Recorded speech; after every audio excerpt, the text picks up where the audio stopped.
Well, hello, everyone, and thank you so much for coming out this afternoon. My name is Kevin Preskennis. I am a senior in the college, and I'm very proud to welcome former Speaker of the House and Republican presidential candidate Newt Gingrich to Georgetown today.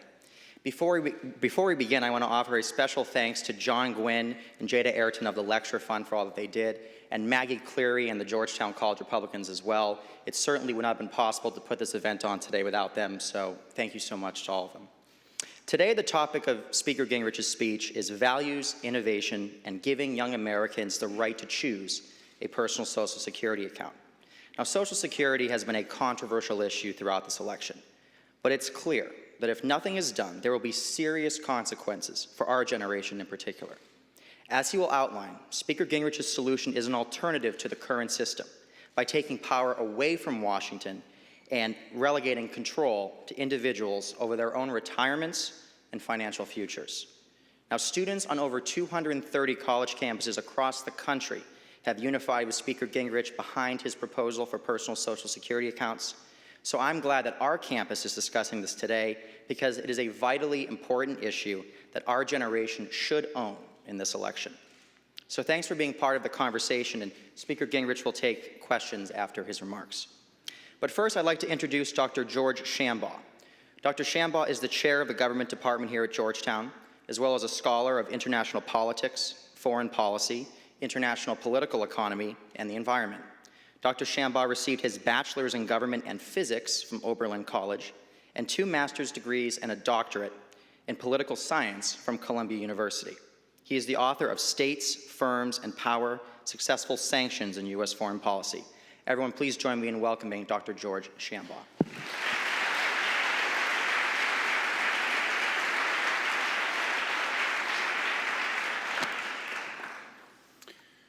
Thank you all very much. Thank you for such a kind introduction. Ladies and gentlemen, friends, colleagues, students, welcome. Welcome to Georgetown University. The Georgetown University Lecture Fund has invited all of the candidates for the Republican Party nomination for U.S. President, as well as President Barack Obama, to speak on campus during this election cycle. Speaker Gingrich is the very first to accept our invitation. Thank you very much.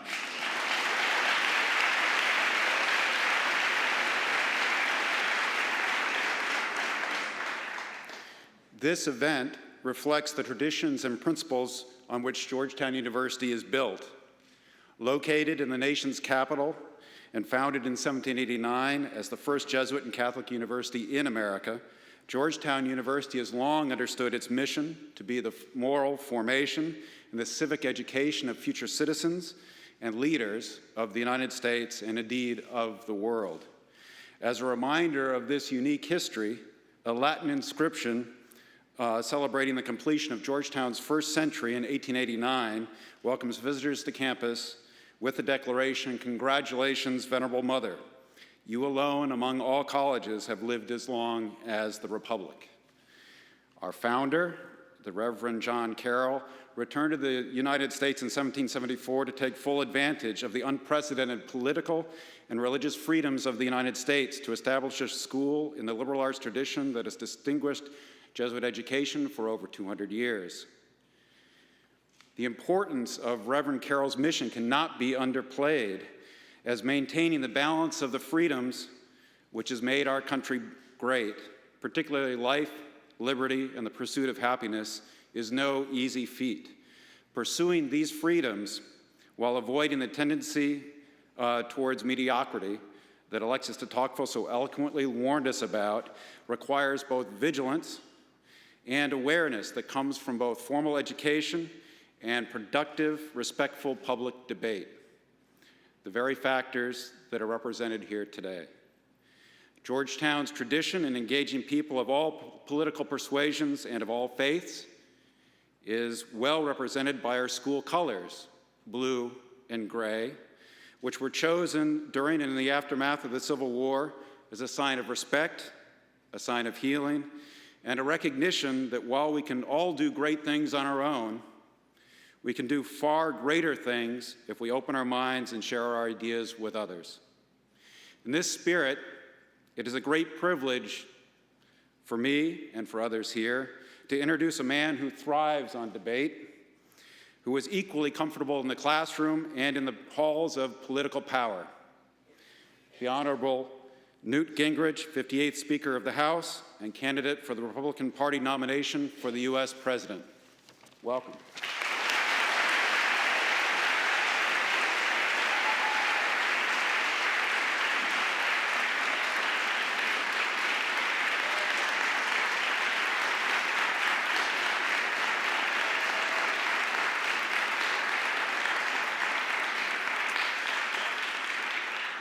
Thank you all very, very much for that. Thank you for that introduction. And Kevin, thank you for the leadership you've shown in developing nationwide our project, which any of you are interested in can join by going to newt.org/students, which is an effort to pull together young people across the country to talk about the right to have, as a choice, a personal Social Security savings account, which I'll come back to in a minute. There are two large principles that led me to decide to run for president. And it has been an interesting process to try to communicate them, and frankly, much more difficult than I thought it would be. One was values, and the other was innovation. And I want to take a few minutes to talk about both and then apply it to Social Security and your generation.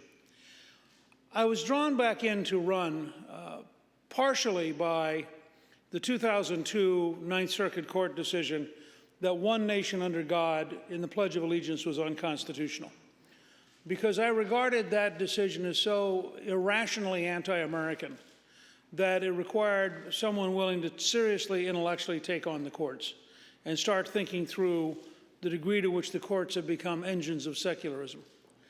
The fact is, this country was founded by the belief that our rights come from our Creator. And this is the central political document on which the country is built, the Declaration of Independence, which you as students here in Washington can actually go see at, down the street. So if you think about this for a minute, literally the people who founded the country, this is the base of all American exceptionalism. We're not exceptional because of us. We're normal people. Anybody else in the world is equally normal. We're exceptional because we've inherited from the Founding Fathers an explanation of our rights, unlike any other country in the world. We're the only society in history which says power comes from God to each one of you personally. You are personally sovereign. You loan power to the state.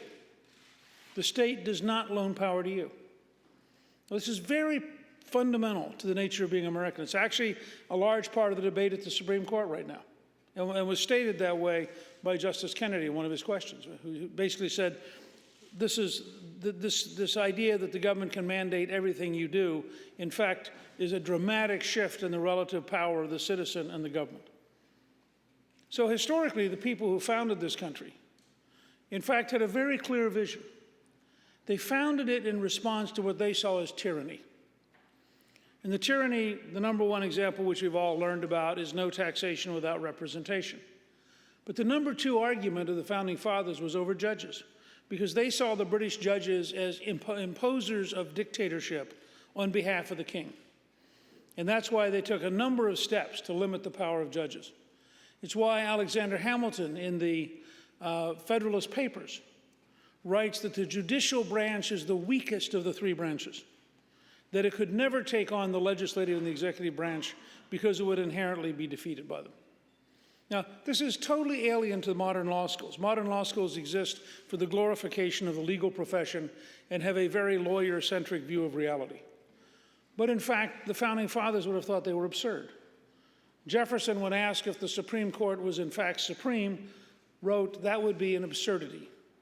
For 9 people to decide the Constitution would be for us to lose our liberty, and we would be in an oligarchy. Abraham Lincoln, who in part was drawn back into politics by the Dred Scott decision, by which the Supreme Court extended power over slavery to the whole country, in his inaugural address takes the court head on and says, the court may issue the law of the case, but they cannot issue the law of the land. Because if they could, the American people's freedom would be gone. And in fact, Lincoln refused to enforce the Dred Scott decision as president. Now, those of you who are intellectually interested in this, there's a 54-page paper at newt.org, which Vince Haley and I worked on for 9 years. Vince actually is right over here, and he did an extraordinary job. It's worth your looking at if you're interested intellectually in how the Founding Fathers would see the current judicial system. But the fight we're in on the values level is much deeper than the courts. It goes to the very heart of what kind of a country we are. Historically, we were a country which believed deeply in the work ethic. There's a practical reason that Captain John Smith said in the summer of 1607, if you don't work, you won't eat. This is a country which had a relentless sense of energy. If you go back and read Tocqueville's description of America in the 1830s, we were people who solved problems all day, every day. We didn't write applications to the federal government to send us money. We went out and did things. I would contrast that with the current version of NASA, which has spent $181 billion over the last 10 years and has no rocket capable of putting people in space, which would make one wonder, what exactly do they do other than sit around all day and think space thoughts? Now, I'm trying to describe to you something very fundamental about the nature of America. The Wright brothers decide they want to learn how to fly. They're bicycle mechanics. But they don't say, oh, gee, I've got to go get a PhD in aeronautics, which didn't exist at that time. They don't say, I've got to write to the government for a grant. They save up their personal money. They watch birds flying. They build their own wind tunnel. The only thing they go to the government for is the National Weather Service tells them the best place for continuous updrafts in the United States is Kitty Hawk. You get more wind coming off the ocean on a regular basis, which they needed because the plane needs lift. And they're very smart. These are very clever people. And this is a point I'd make about the academic world. Historically in America, you got to be smart because you were smart, not because you had a degree. And historically in America, you proved you were smart by doing something, not by getting tenure. It's a fundamentally different model. And this is a real fight over the nature of the country. So the Wright brothers every year go down to Kitty Hawk, and back then from Dayton, Ohio, you had to go by train. And every year they took a lot of extra wood for a very profound reason, which we've forgotten. They knew something really, really important. They didn't know how to fly. And so they would get up in the morning. They were doing all this on their own money. It was their major hobby. They'd get up in the morning, have a cup of coffee, they'd start flying, and it wouldn't work. Plane would crash, something would break, they'd fix it. They'd get up the next day, they'd try to fly. Actually, they'd try to fly 4 or 5 times a day. We visited Orville Wright's home a couple weeks ago, which mystified some reporter in a moment of cheerful ignorance, said, why would Gingrich go to the Orville Wright's home? Well, because I actually think ideas matter. And I think learning about people who made historic breakthroughs that changed the world is a good thing for political leaders to do, and a pretty good thing, frankly, for reporters to do. And the head of the Wright brothers family home said to me, they made 500 experiments over several summers. Finally, on December 7th, 1903, they went out and they crashed 4 times. The 5th time, they flew for 53 seconds, shorter than the wingspan of a 747, slow enough that one Wright brother ran next to the plane, making sure it didn't tip over and kill his brother. 3 years later, they had improved the airplane so much that they flew around the island of Manhattan, and 1.5 million people saw an airplane for the first time. Now, let me give you the parallel so you understand where I'm trying to describe both the culture of an active America in which citizens got up every day and said, you know, I think I'll go do something, as opposed to who's going to take care of me this morning. But secondly, I want to give you the parallel, which happens to be true, but is almost unimaginably parallel. But for those of you who are conservative, you'll find it delicious.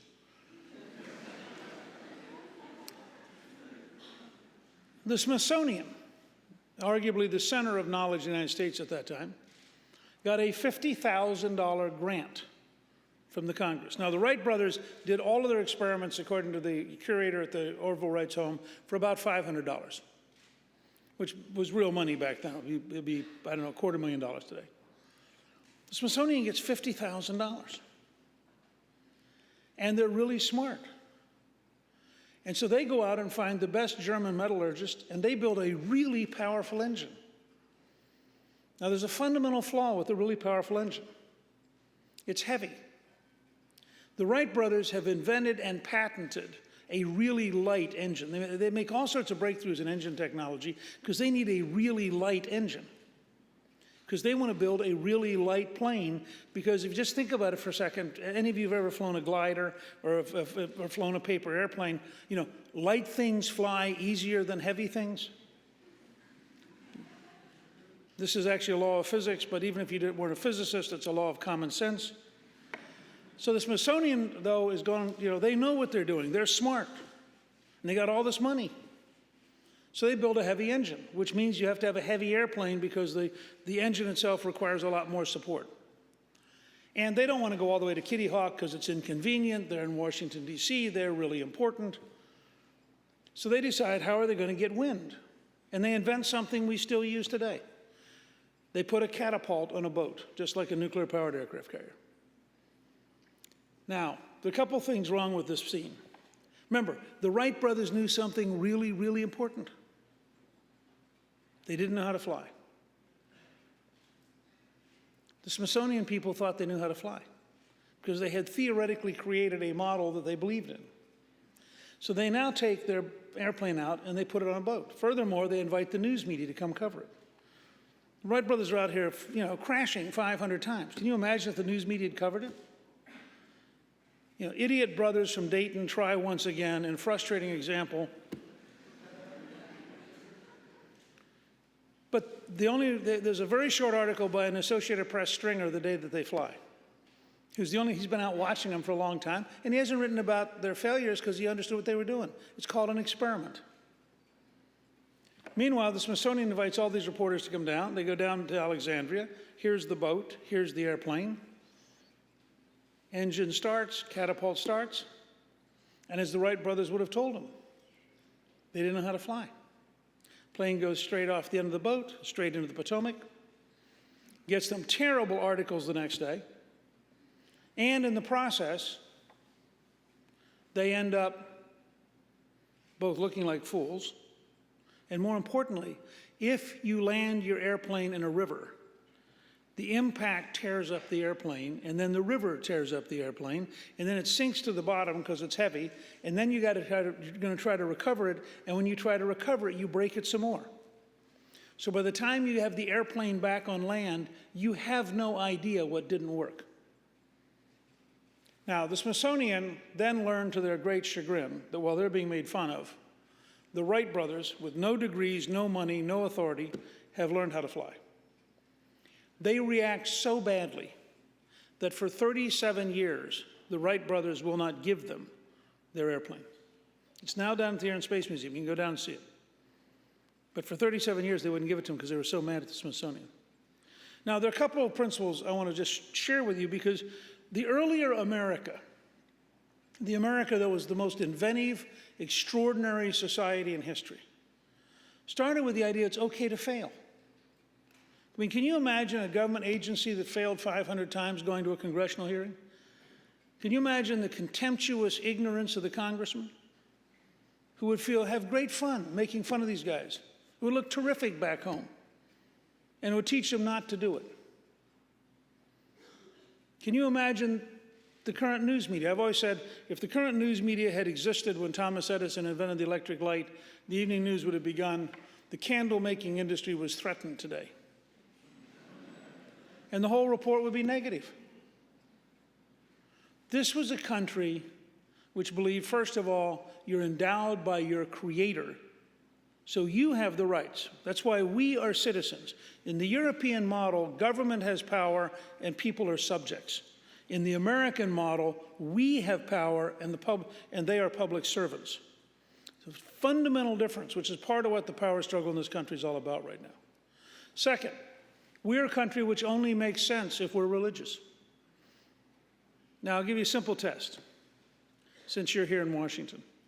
Go down to the Lincoln Memorial and read the Gettysburg Address out loud, slowly, which is how Lincoln delivered it. That's the address which has "One Nation Under God," which he hand wrote in while sitting on the platform looking out over the First National Military Cemetery at Gettysburg. Then turn to the other side of the memorial and read slowly Lincoln's second inaugural. March 1865, 4 years of war, 620,000 dead Americans, more than in all of our other wars combined. The war has seared Lincoln's soul. He's ended up reading the Bible every afternoon. He has taken personal responsibility for willing the war, because any time he'd let the South secede, the killing would end. He gives an inaugural address that's only 702 words, 14 references to God, 2 quotes from the Bible. And I'll bet almost none of you have ever been in a course in college or in high school where your teacher took the time to introduce you to Abraham Lincoln seriously. Because you can't introduce Lincoln seriously without dealing with religion. And we now live in a secular academic world and a secular news media where this would be horrifying. So I just challenge you, go down and read it. Get some sense of what America was like, and then go over to the FDR Memorial, which of course has been secularized, and realize that on the 6th of June, 1944, when we landed at Normandy, Franklin Delano Roosevelt, the greatest liberal democratic president of the 20th century, went on national radio at 10 o'clock at night, and he led the nation in 6.5 minutes of prayer. If you get a chance sometime, you can actually go online to Hyde Park to the FDR Library, and you can actually pull up the prayer and listen to it. You can't imagine how ridiculed he'd be today and how reviled. But he prayed. This is a man, by the way, who said that World War II was a war between our Christian civilization, that's his phrase, our Christian civilization, and pagan dictatorships. Because that's what he believed. A phrase you can't imagine using today. So the first reason I'm running is values. I believe in the historic America. I believe in American exceptionalism. I believe our rights come from our Creator. I believe that no government can come between man and God. Cliff and I did 2 movies on this. One's called America, Rediscovering God in America, and the other is 9 Days That Changed the World, which is about Pope John Paul II, going back to Poland in 1979, the beginning of the end of the Soviet Empire. He had a 9-day pilgrimage. And do you realize how hostile the Polish dictatorship was to religion? Do you know that in Poland they would not allow children to pray in school? Can you imagine a government that anti-religious? You know, in Poland they tore down the cross. Can you imagine a government that dedicated to secularism and forcing it by law? I mean, that'd be a government which would impose on the Catholic Church anti-Catholic values. Could you imagine that happening in America? It's interesting. This administration, which has been eager to apologize to radical Islamists over burning the Quran, Qurans, by the way, which have been desecrated by Muslims who were political prisoners. This administration issued a statement in the Defense Department that said, "We will hold sacred that which others hold sacred." Perfectly good sounding phrase, right? My first question is terrific. Does that mean that we have to put the crosses back up in all the places courts have taken them down? Does that mean kids are allowed to pray at graduation? I mean, I'm perfectly happy to have a world in which this government worries about people's religious beliefs. I just like them to worry about American religious beliefs, too. And that's, of course, not what they mean, because they're committed to secularism, which is why I think they didn't even notice that they were declaring war on the Catholic Church. Not my phrase, Cardinal George's phrase. So that's values. Now, how do we apply those? Second big part of this, innovation. I would say the greatest frustration I've had since leaving the speakership is the denseness of Washington in resisting new ideas. It's amazing. So I'm just going to give you a couple this is your generation's greatest problem. You are inheriting from your parents and your grandparents a bureaucratic mess which is stunningly incompetent, following policies that don't work based on facts that are no longer true, and surrounded by lobbyists eager to protect the past against the future. And it's going to be the greatest challenge of your generation is how do you fundamentally revive politics as citizen leadership? If you go to a place like Sacramento or Albany or Springfield, Illinois, you'll see capitals in which democracy no longer functions. They are basically wholly owned subsidiaries of the public employee unions and of the bureaucracies, and nothing works. And they're gradually decaying. So let me give you a couple of quick examples of innovation. We are living in an age of enormous change. In North Dakota, they've had such an explosion of oil production that they're down to 3.5% unemployment, and that overstates it because they have 16,000 jobs in the oil field they can't fill. They have 3.5% over here who are untrained and 16,000 jobs they'd like to fill. So one of my proposals is simple. We should modernize the unemployment compensation so that every single person who gets unemployment compensation has to sign up for a business training program. So while we are giving them money, they're actually learning something. This would modernize the system, and I'd point out to you that 99 weeks of unemployment is enough to get an associate degree. Yet today we give the money away for doing nothing. Second example, if we had a really serious program in brain science, we would make breakthroughs in autism, Alzheimer's, Parkinson's, mental health. If you simply postpone Alzheimer's for 5 years, don't cure it, just slow down the rate of onset by 5 years, you save millions of families from pain, and between now and 2050, you save between 6 and 8 trillion, not billion, 6 and 8 trillion dollars in expense, just in that one area. And yet it would take real innovative thinking to reorganize how we do research, to have an all-out program in brain science.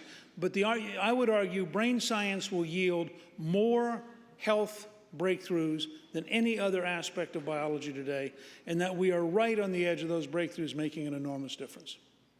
Third example, you're inheriting a 130-year-old civil service system that clearly doesn't work. I mean, I know of nobody who believes the system today is functioning. We know in modern management, those of you in the business school have probably looked at this, that there's a program called Lean Six Sigma, which dramatically accelerates quality, dramatically accelerates productivity. The estimate, if you go to Strong America now, you'll see a proposed estimate that we would literally save $500 billion a year if we simply were to go to this kind of model of management, just by the efficiencies involved. I think you'd probably actually increase the economy by about $2 trillion a year if you did that, because you'd have the government providing much less friction and much less inefficiencies.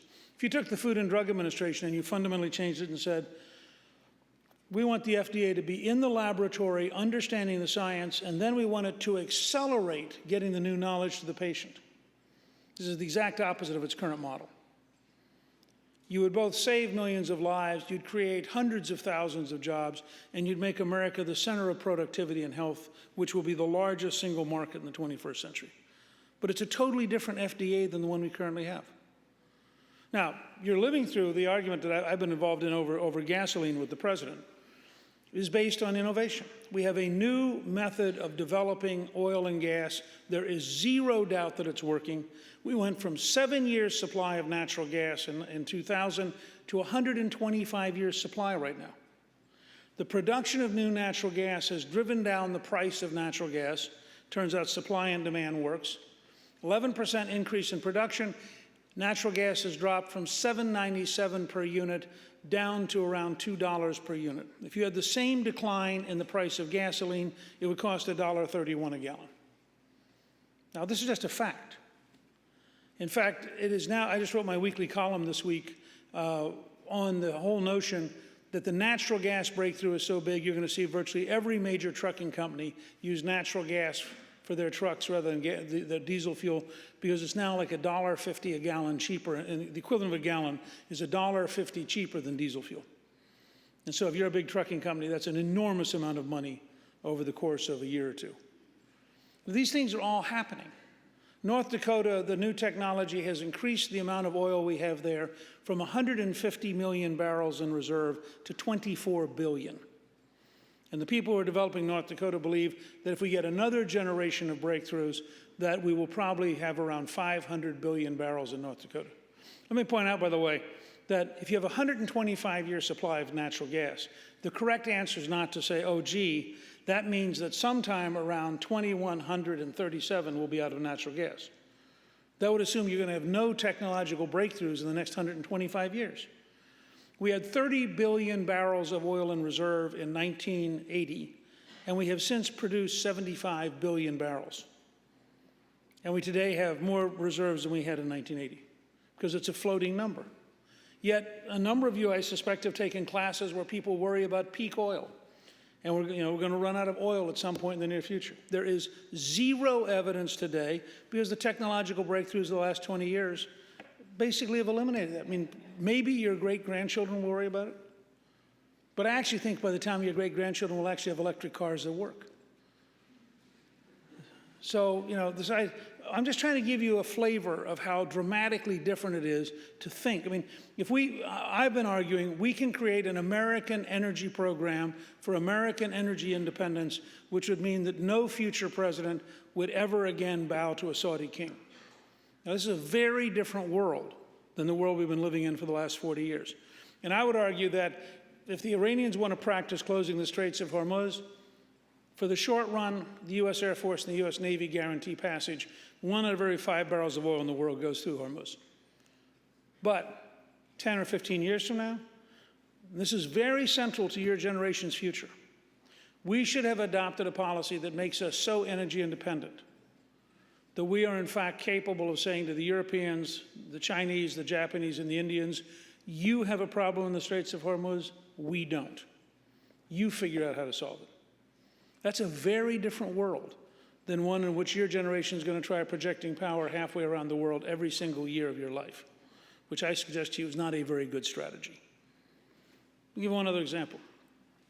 When I was Speaker, we tried to open up ANWR. And if you look at the modern drilling technology, the amount of ANWR we would open up is very tiny, because it's physically right next to where we currently have oil in Alaska. When President Clinton vetoed it, he said, there's no point in doing this, because the oil wouldn't come online for at least 10 years. He said that in 1996, which means this year would be the 6th year you were getting oil. And you have to think over time. What are you trying to accomplish over time? Now, let me apply that to Social Security. In 1983, we had a traditional answer to Social Security: cut benefits and raise taxes. That answer is wearing out, so every single deficit commission gets worried. Everybody talks about what are we going to do. 1983 is 2 years after Chile adopted a personal Social Security savings account. 1983 is 2 years after the city of Galveston adopted a personal Social Security savings account. The only place in America that has a personal Social Security savings account is Galveston, Texas, because the Congress made it illegal for anyone else to adopt it because it was so attractive it would have meant people left Social Security. And the Congress wanted to keep people trapped in the current system. Now, what have we learned in the last 30 years? I mean, we now have, this is not a theory, we have 30 years of Chilean experience. Well, it turns out, according to the official actuary for Social Security, who has scored a personal Social Security savings account model. And I want to say that Peter Ferrara, who's done more work on this than anybody else I know, is right up here. Peter, take a bow for a second. This guy will do more for your generation's income than anybody else I know.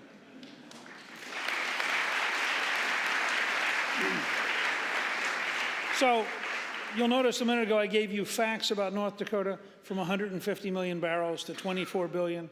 Let me give you some facts. According to the Social Security actuary, if we had adopted in 1983 a personal Social Security savings account model, we would today have over $16 trillion in savings accounts. Which means, by the way, we would probably own all of our own bonds and we'd owe the Chinese nothing. So your generation has a terrific opportunity, but you're not going to get this opportunity unless you force the politicians. They will never voluntarily give you free choice because it diminishes their power. Now, what's happened in Chile, where we have an actual case study? The savings pool in Chile today is 72% of the economy. In fact, it is so big that Chileans are now allowed to invest outside Chile because they don't have a big enough economy to absorb all their savings. Chileans retire with 2 to 3 times as much money as they would have gotten under the old system. In order to reduce resistance and risk, the system guarantees that if you have less money than the minimum Social Security payment, the government will make up the difference. In 30 years, they have written 0 checks. They have never had a single person fall below the amount. And in fact, Peter calculated that if you looked at, and published that if you looked at what happened to this stock market in 2008 and 2009, a person who had a system, had been part of the system, would still have had, after the decline in stock value, dramatically more money than they would have gotten out of the traditional system. Because you start building up 2 or 3 times the scale of resources over your lifetime. We've never in the history of the stock market seen a fall big enough to change that scale of investment. It turns out that over your lifetime, 2 other side effects. By building that big a pool of capital, you increase the size of the economy because you allow far more investment. And the result is, by the end of your lifetime, the economy is $7 or $8 trillion a year bigger than it will be with the current system, which means you're earning a higher salary, you have a better job, you have a bigger savings account, so it's a win-win cycle of savings and investment. It also means that you reduce income inequality by about 50%. I'm fascinated to try to engage the New York Times editorial board in this because they're fanatic about the question of fairness and inequality. It turns out it's a very simple model. Every young person, if they want, this is a matter of choice now, if they choose, every young person the first time they go to work ends up putting money into a savings account, which builds up interest for their entire working lifetime. So you have the power of compound interest for your whole working lifetime. Let me ask you a question. How many of you got a check that involved a Social Security tax by the time you were 16? Just raise your hand if by 16 years of age, okay. So at 16 you get this. Let's say you're going to work till you're 70. That means you have 54 years of compound interest building up that particular. So your early savings may be small, but with that many years of compound interest, they build up. And you do it every year. Nobody's actually been able to test the following hypothesis, which is once you get people at 16, 17, and 18 to learn the power of compound interest, do you increase their general savings rate? Do you, in fact, move people away from credit cards towards savings accounts because they suddenly realize, wow, this really works?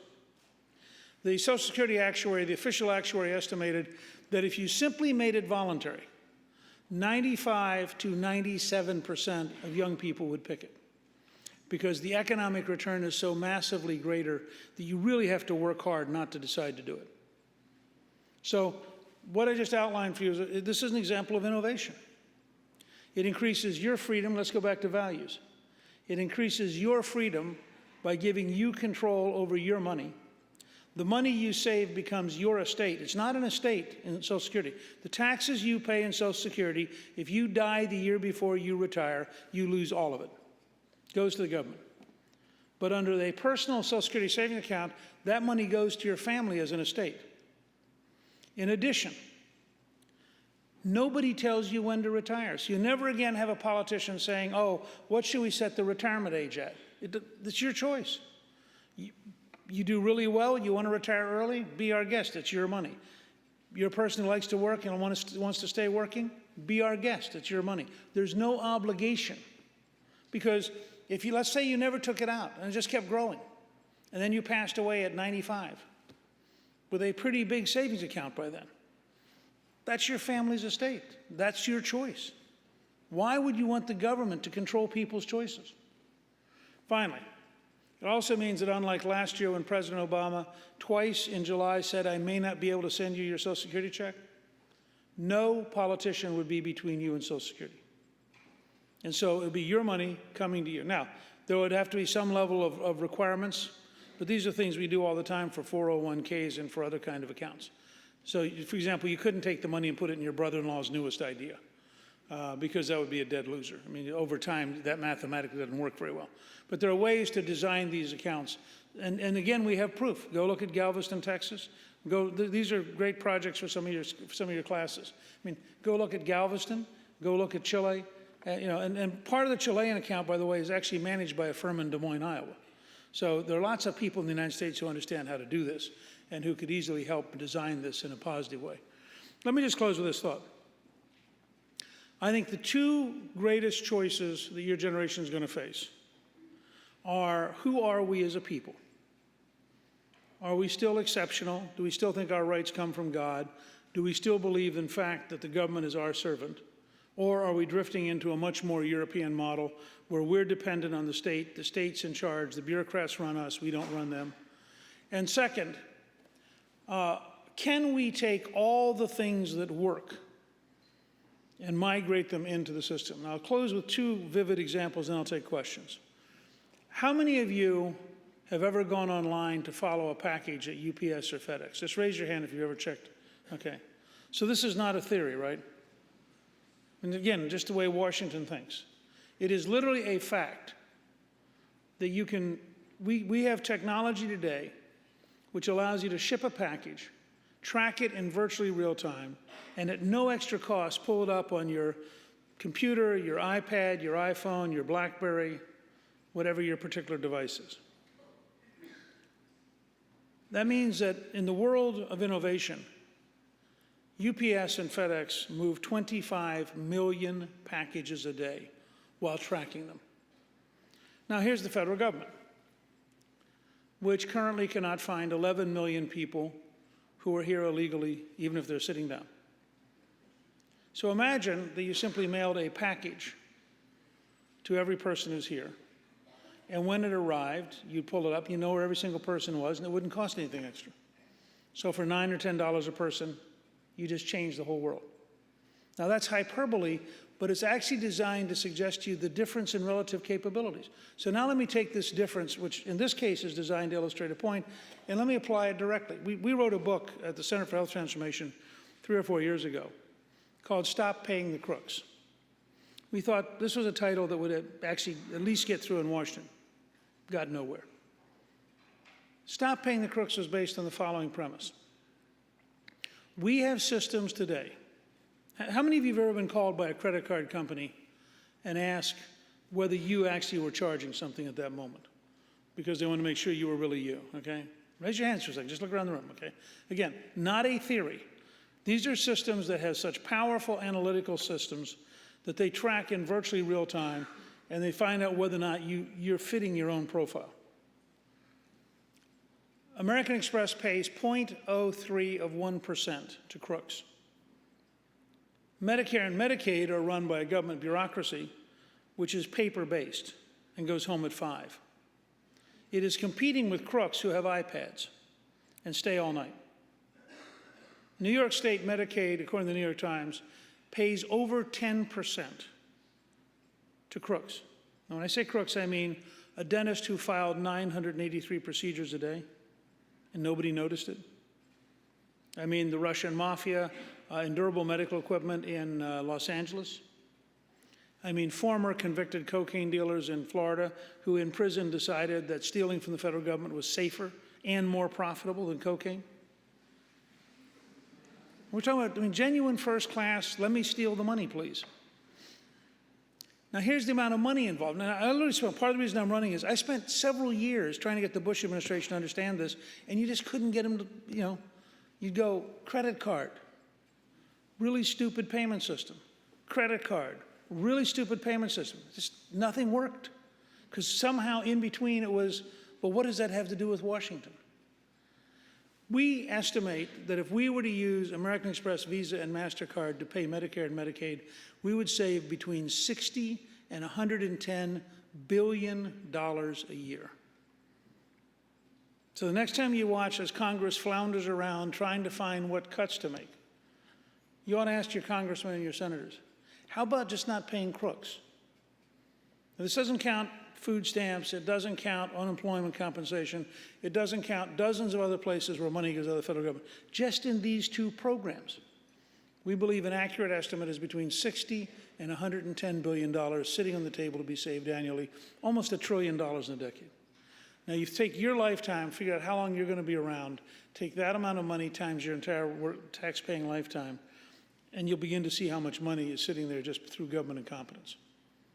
That's the sort of thing we could change almost overnight if we had a system that was willing to look up, find out what's actually working in the world of innovation, and then enforce it on the world of bureaucracy and politics.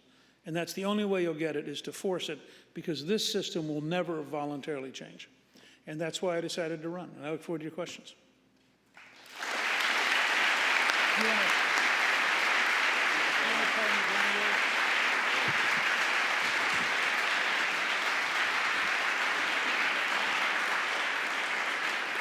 Speaker Gingrich has graciously offered to answer questions. If you would, please line up at the center mic here.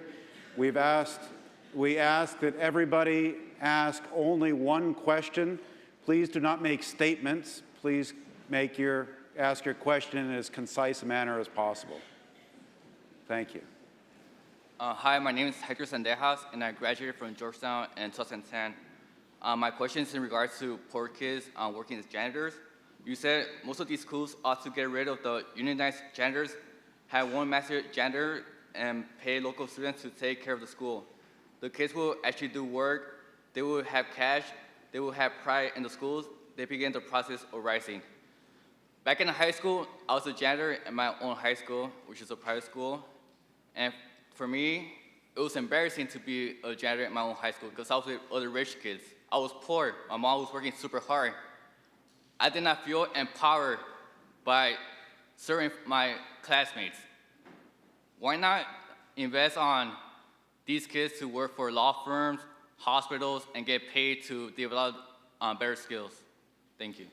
Look, I'm all for doing that, but I would also ask you the question, did you find it useful financially to earn the money? Is there a reason you were doing it? I mean, I need to help my mom. She was a single mom. Also, my parents undocumented. Right. So for me, like, it was a struggle. And unfortunately, I only lasted 1 year, and I had to move somewhere else, and went to a public school. And thank God, I had Georgetown to save my butt, you know, to get financial aid. I got a scholarship, I got food rights, so thank God, you know, I got everything through Georgetown. But without this opportunity at Georgetown, I wouldn't get anything. All my friends, they're pregnant, in gangs, in jail, and we did the same job, you know, working as janitors. So for me, like, your remark was offensive towards me. You know? I'm sorry if you're offended. Both of my daughters worked as janitors at the local Baptist church, and they earned the money, and they didn't think it was demeaning, and they actually liked the idea that they earned their own money as kids, and they kept their own money because they thought work had inherent dignity. But they come from a wealthy family. That's not the point. I'm not, look. They come from a wealthy family. I come from all struggle, you know? I was a college. We don't want to follow the same cycle. I wasn't wealthy. We don't want to follow the same cycle. Well, you and I just disagree, and I'm sorry. I'll just repeat this.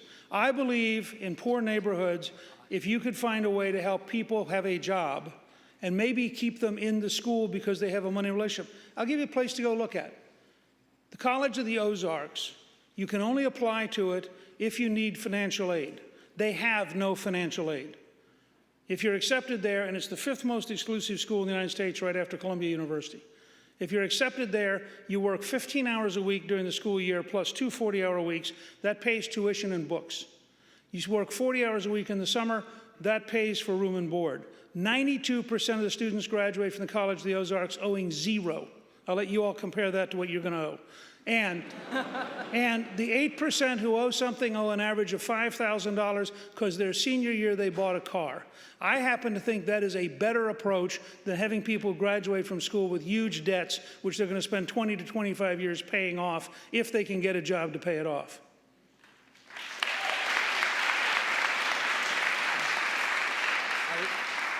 I just want to begin by saying it's an honor to see you in person after watching you on the debate stage for the past year. And my question goes to why, generally, why aren't politicians more like you? I remember in 80...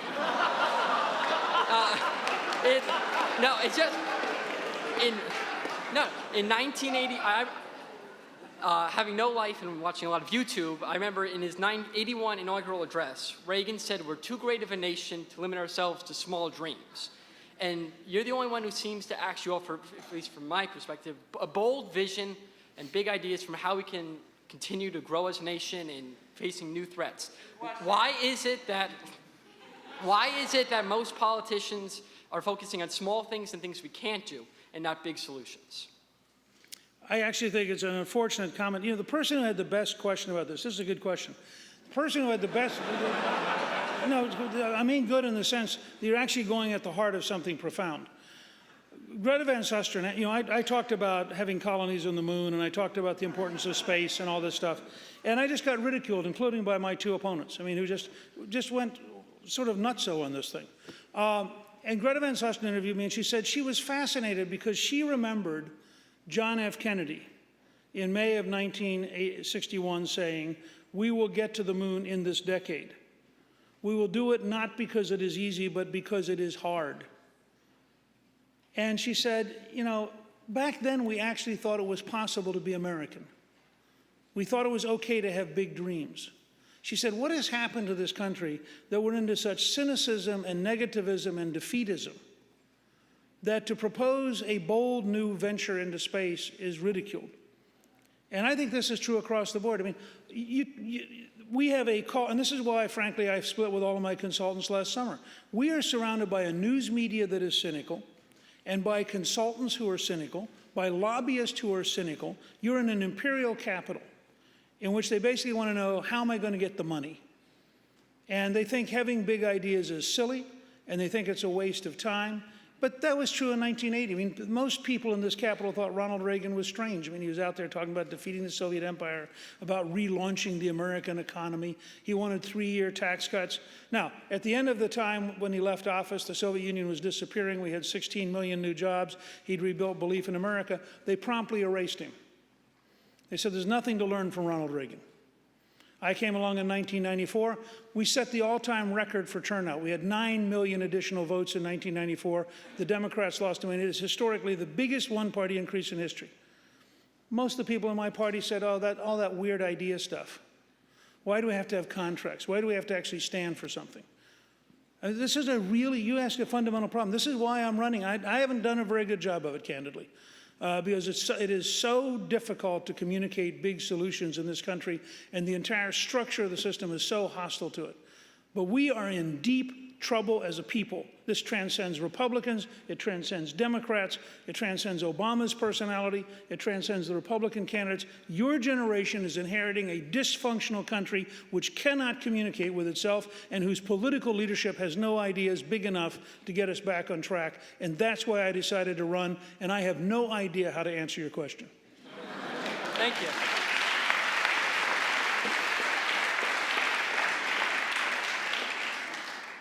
Good afternoon. My name is Andrés Orcajo. I'm from Spain in fabulous Europe. And you as a Catholic member of the Catholic Church, what do you think that the U.S. spends 3 times what the rest of NATO spends in defense, but there's 40 million people uninsured in America? Thank you. Well, what do you think about a country that has over 20% unemployment? Terrible. Right, that's right. So I'm not trying to pick a fight. I'm just saying, let's be quite clear here. There's some huge problems. You know, the #1 reason we spend so much on national defense? Because you don't. You know, you want to show me the NATO forces that want to come and take over from us in the Middle East? We're available this evening. You want to show us the NATO forces that want to build a ballistic missile defense system to stop the Soviets or the Russians? We're available this evening. You want to show us a willingness on the part of Germany to cut off Iran? Be thrilling. The fact is, we took a burden on after World War II that we're not going to be able to sustain much longer. Because after World War II, we were half the world's economy. We are now going to have to confront the reality that while we are very big, we're not a single hegemon capable of standing astride the planet. Europe is going to have to decide whether or not it wants to play a real role in the world. And to play that role, Europe has been consistently weakening its defenses for a generation and relying on us to make up the difference, and then turning to us and saying, gee, why do you spend so much? Well, I'm happy to work out a deal. You double the investment by Europe, we'll find a way to have less military forces. We don't need to be in Germany where we have forces. I mean, we're in Germany still today. My dad served there in the infantry when I was a kid. There were actually then Soviets. There was an inter-German border. They're gone. We should be gone too.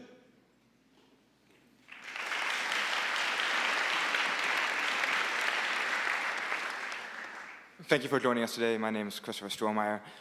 So you actually wrote your PhD dissertation on the Belgians in the Congo on education. And I've also heard that you were one of the main people, you helped save USAID in your time at the House, as Speaker of the House. So my question is, what are your big ideas on the US role in international development for USAID or for other means? Thank you.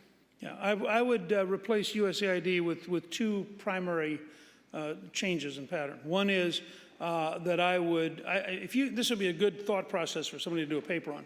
I think if you went back and looked at all the foreign aid money we gave out to the poorest countries in the world over the last 2 generations and said, gee, if that had been an investment tax credit, so that American companies that actually built factories and created jobs that were permanent, would both the U.S. and that country be better off? I would love to have somebody, for example, do a case study on Haiti. I think it is absolutely intolerable that we have a country that close to our shore, that small, that we have been involved with since 1923. We have clearly failed to help the people of Haiti, and nobody's prepared intellectually to come to grips with how hard it is. And I just think we've adopted this, my bureaucracy gives your bureaucracy money that sends all the wrong signals. The best single chapter I've ever read in this is by Paul Johnson in a book called Modern Times, which is a history of the 20th century. And he talks about the fact that we sent all these signals that basically said, go into politics and become a bureaucrat, when you should be sending a signal that says, go into business, create a real job, become an entrepreneur, because what you want to do, and look at the difference in countries. South Korea had the same per capita income as Ghana in 1969. Now, what was it that happened? What were the differences? Why? Nobody wants to deal with this stuff because it's too frightening. I mean, it breaks up all of the insider deals, all of the networks of government agencies, and makes you really rethink. Look at the disaster of UN refugee camps, which have pure socialism. Nobody has any private property, nobody has any jobs, nobody has any savings. They're all taken care of by some international group, so they sit there and they vegetate. No wonder they hate people. They have no vision of a better future because they're sitting in these camps. And so I would argue that we ought to have the courage to rethink from the ground up programs that fail, but we also ought to have the moral commitment to do it, because those folks deserve the right to pursue happiness fully as much as anybody else.